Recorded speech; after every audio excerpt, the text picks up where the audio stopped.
Welcome back to the channel, and in today's video we'll building this really simple bottom bar animation using just Figma prototyping. It's really simple and cool animation, so let's see how we can actually build this entirely using Figma.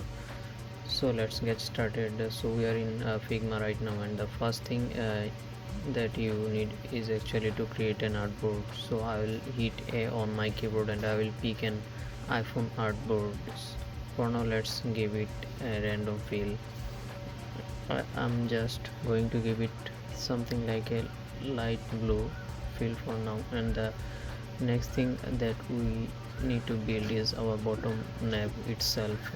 I will hit R on my keyboard and it will open the rectangle tool, and I will draw a rectangle here. Our rectangle is ready. Now let's give it a rounded corner, heavy actually rounded corner. Yeah, now it's really good. The next thing that you need is, yeah, it's something like this. Just make sure your circle is slightly bigger than your selection circle, which I showed you here. This is your main circle and this needs to be smaller than the cut out of or the circular curve that we have below.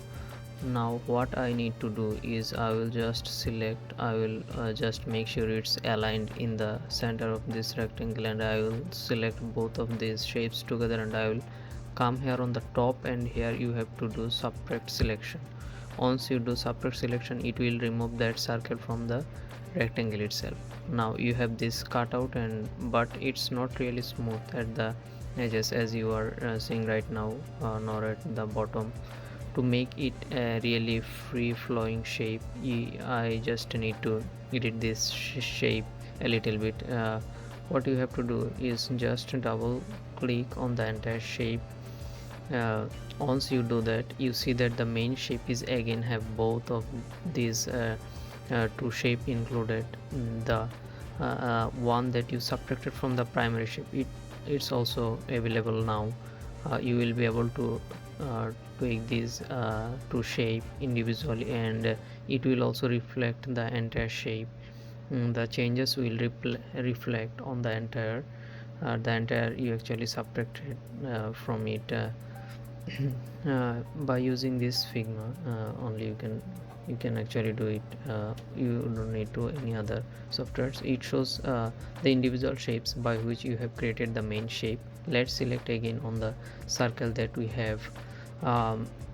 What you have to do is you have to tweak this point slightly slowly and a curve to it.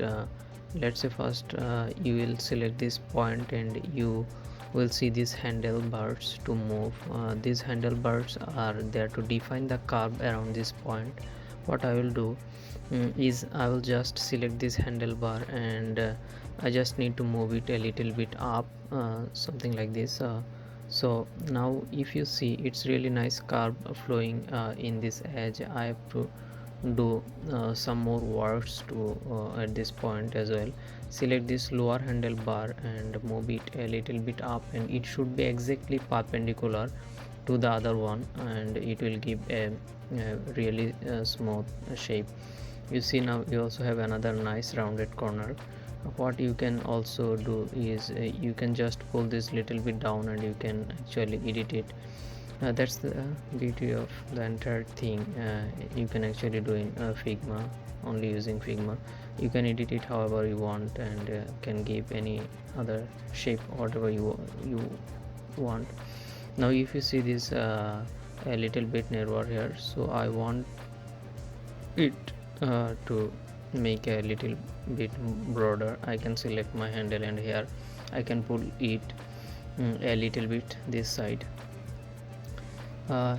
Yeah, you see the shape is now getting more flatter at the bottom and more curvy at the edges. Now this is look quite similar what we had actually. Just tweak a little bit to your liking so that you have the shape exactly what you want. Perfect. My shape is now ready for use. The next thing that we need to do is we need to build our selected circle. Let's yeah do that. I will hit on my keyboard, and again I will create my selected circle, something like this. Just make sure you have even numbers and a white color to it. You can actually select any color. This is how our circle, the in the animation you have seen that the once we select any other element, whatever element we are selecting, this curve is moving in that location, the circle is also moving in that location, and the icon is moving up. If I show if I select the center icon, the curve is moving in the center and the circle is also moving in the center, changing color as well as, and the icon is also moving up from the down. So the as you see, the icon is moving up. So okay, so this is the exact animation that we have to build. We just need to remind it. So this is the bare bone. Actually this is the basic that is ready. Now the next thing that we need to do is to add our icons. So let's quickly um, select our icons and edit here. I placed my icons, 3 icons here. The central icon is on the circle itself, and the rest of the 2 icons are on, I will putting them in left and right. So I also want to have a different color to the circle when a certain thing is selected. Once the center one is selected, I want it to be this color, like a little yeah, like this. The icon color needs to be as well. So let's have it as like this. I also want this bubble to be floating, so this circle will be floating as well. I will add a effect of a drop shadow. Just change the color of the drop shadow of the selected shape, reduce the opacity a little bit, okay, like this. Then add a little bit of blur. It looks a little diffused but looks really cool here. Okay, now one of the stages ready actually, and one of the stage that we actually want to create is going to be ready. Now what we have to do, we have to create other stages when the first one is selected. I will just copy this artboard here. It's very simple to create the state as well, and maybe you know that. And what I have to do is, first I will go into the background shape and I will select my ellipse, cut out which we tweaked, and using my arrow keys on the keyboard I will just move it a little left, like this. Looks perfect.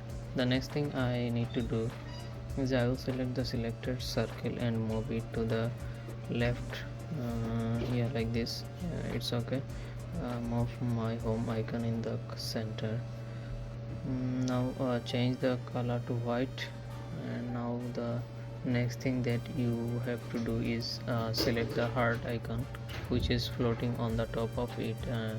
What you have to do is just align this it to the bottom with the profile icon, and change the color of this heart icon to black. Now this is our second stage, and I want to change this color also, as well as what I will do is I will change this something like else this. Let's have it like this color. This looks cool. And you also have to change the drop shadow color. It's now at this state. Just change it is to like this color, and you can actually add anything that you want. You have the blur and everything ready. That's how easily you can actually make the make this second stage. Now let's also make the third stage. I also want the background color to be different in all the 3 artboards while they are just interacting. Yeah, we can actually quickly change that in Figma. So our 3 these stages are now ready. What we need to do now is we need to quickly prototype these for the interaction. This is also really simple. Yeah, see how we can actually prototype this, the heart icon. If you see this heart icon, and on tapping of this heart icon I should come to this next stage. So I'll select the heart icon in the first frame, link it to the second one tap, navigate to smart animate gentle and 800 milliseconds. If you want, you can play with this actually with these different settings, but I think this will works for now. When I select the heart icon from the first artboard, I should come to the second one. Similarly, from the third one, I will just move to the respective artboard. Yeah, on tab it will be smart animate gentle and 800 milliseconds. Yeah, cool. Now what you have to do is you have to repeat the same interaction for all the states. You have to move the non-selected state to the selected state. Yeah, you can actually quickly do that. Now we are done with our wiring, prototyping. Let's see how this looks like. Yeah, if you see, this motion is really smooth and the icon are also floating up really nicely, and this carving that we have below the cut out, that what we have below is also moving really smoothly, and it was cool. I think this is for the today's videos, guys. Yeah, if you like this video, do subscribe to the channel, and I will see you in my next video. Bye for now.